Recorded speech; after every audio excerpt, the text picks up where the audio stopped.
ಈಗ ಮೇಕೆದಾಟು ನಾನು ಕೇಳ್ತಕ್ಕಂಥದ್ದು ಇಷ್ಟೇ. ಇಲ್ಲಿ ಯಾರೋ ಪಾಪ ನಮ್ಮ ಜಿಲ್ಲೆನಲ್ಲೂ ಪಾದಯಾತ್ರೆ ಮಾಡ್ಕೊಂಡು ಉಳ್ಳಾಡ್ಕೊಂಡು ಹೋದ್ರು. ಆದ್ರೆ ಅಂತಿಮವಾಗಿ ಏನಾಯ್ತು, ಮೇಕೆದಾಟಿನ ವಿಚಾರವಾಗಿ ನಾನು ಕೇಳ್ತಕ್ಕಂಥದ್ದು ಇಷ್ಟೇ. ಕೇಂದ್ರ ಸರ್ಕಾರದಿಂದ ಯಾವ ಒಂದು ಸಹಕಾರ ಸಿಕ್ಕಬೇಕು ಮೇಕೆದಾಟಿಗೆ, ಅದು ಮಾನ್ಯ ಕುಮಾರಣ್ಣ ಅವರು, ಮಾನ್ಯ ದೇವೇಗೌಡರು ಸಾಹೇಬರು ನಮ್ಮ ಪಕ್ಷ ಬದ್ಧ, ಅದು ಕೊಡಿಸ್ತಕ್ಕಂಥದ್ದಕ್ಕೆ ನಾವು ಬದ್ಧ.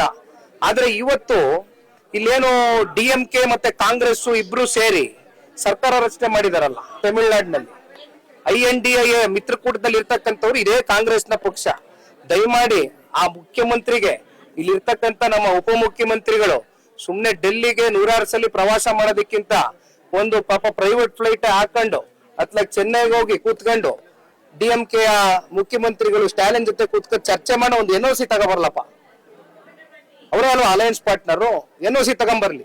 ಮಾರನೇ ದಿನವೇ ಕೇಂದ್ರ ಸರ್ಕಾರದಿಂದ ಕ್ಲಿಯರೆನ್ಸ್ ಕೊಡ್ತಕ್ಕಂಥದಕ್ಕೆ ಸನ್ಮಾನ್ಯ ಕುಮಾರಣ್ಣ ಅವರು, ದೇವೇಗೌಡರು ಸಾಹೇಬರು ಹೋರಾಟ ಮಾಡ್ತೇವೆ.